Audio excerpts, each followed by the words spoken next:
رات کے 10 بجے ہیں۔ السلام علیکم، یہ ریڈیو پاکستان ہے۔ ام سلمہ سے خبریں سنیے۔ اہم خبروں کا خلاصہ۔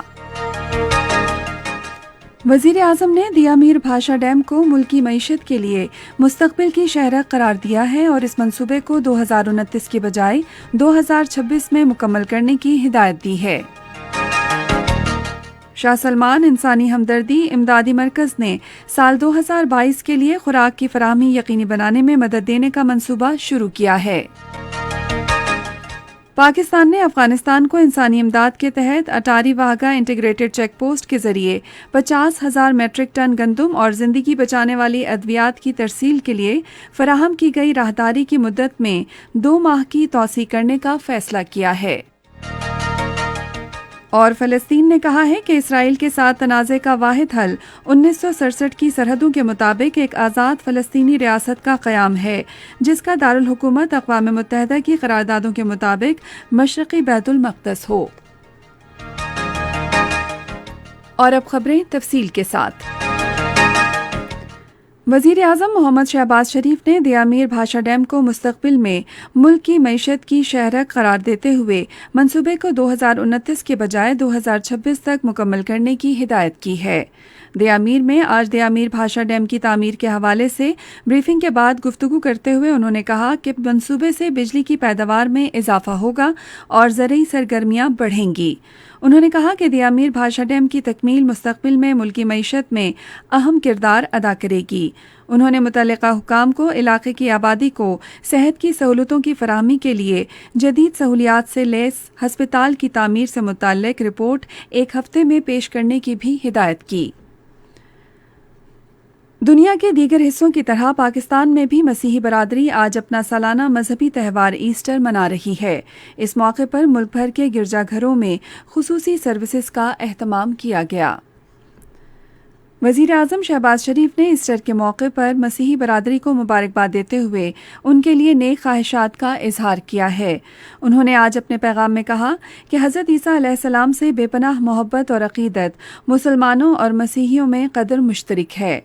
وزیر اعظم نے کہا کہ مسیحی برادری نے قیام پاکستان سے لے کر اس کی ترقی تک ہر مرحلے میں تاریخی کردار ادا کیا ہے اور تعلیم، صحت اور دفاع سمیت تمام شعبوں میں شاندار خدمات سر انجام دیں۔ شہباز شریف نے کہا کہ مسیحی برادری سمیت تمام غیر مسلم پاکستانی ہمارا قابل فخر اثاثہ اور طاقت ہیں۔ انہوں نے کہا کہ ہم اپنے غیر مسلم پاکستانیوں کی ترقی، فلاح و بہبود اور ان کو آئینی حقوق کی فراہمی یقینی بنانے کے لیے پرعزم ہیں۔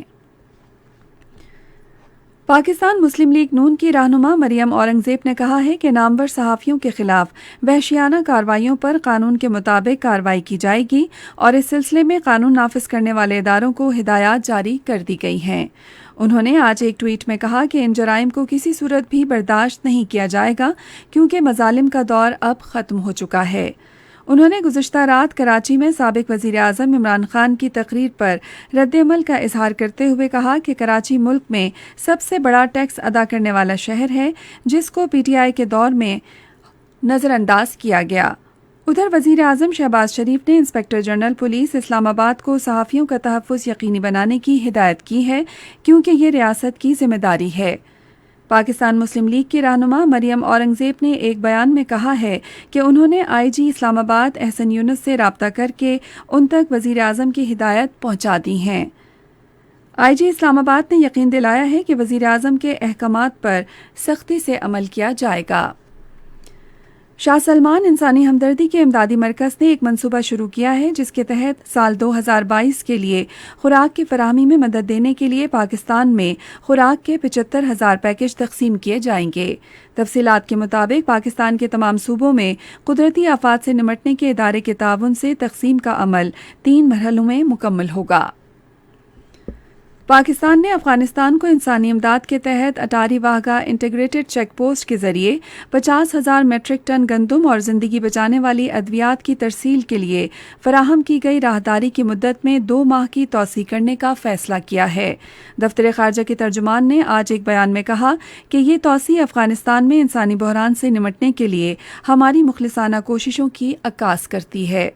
بھارتی حکومت نے ترسیلی عمل کو مکمل کرنے کے لیے حال ہی میں اس مدت میں توسیع کی درخواست کی تھی۔ حکومت پاکستان نے افغان عوام کے ساتھ جذبہ خیرسگالی کے تحت نومبر 2021 میں واہگہ سرحد کے ذریعے بھارت سے افغانستان کے لیے انسانی امداد کے تحت 50,000 میٹرک ٹن گندم اور جان بچانے والی ادویات کی ترسیل کی منظوری دی تھی۔ انسانی امداد کے تحت راہداری کی مدت گزشتہ ماہ کی 21 تاریخ کو ختم ہو گئی تھی۔ تمام قواعد و ضوابط وہی ہوں گے جو بھارت کو پہلے سے بتائے گئے تھے۔ اسلام آباد میں بھارت کے ہائی کمیشن کو اس سلسلے میں فیصلے سے آگاہ کر دیا گیا ہے۔ اور فلسطین نے کہا ہے کہ اسرائیل کے ساتھ تنازع کا واحد حل 1967 کی سرحدوں کے مطابق ایک آزاد فلسطینی ریاست کا قیام ہے، جس کا دارالحکومت اقوام متحدہ کی قراردادوں کے مطابق مشرقی بیت المقدس ہو۔ ایک بیان میں صدارتی ترجمان نبیل ابو ردہ نے کہا کہ عارضی سرحدوں یا خود مختاری سے محروم ریاست سے متعلق کسی بھی تجویز سے تنازع ختم نہیں ہوگا بلکہ جنگ کا باعث بنے گا۔ انہوں نے کہا کہ اقوام متحدہ کی قراردادوں کے احترام سے ہی امن حاصل کیا جا سکتا ہے۔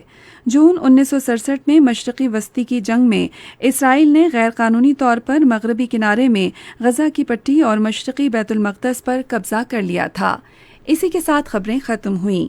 مزید خبروں اور تجزیوں کے لیے آئیے ہماری ویب سائٹ پر، پتہ ہے radio.gov.pk، اور فیس بک کے link radio Pakistan news official پر براہ راست ویڈیو اسٹریمنگ بھی ملاحظہ کیجیے۔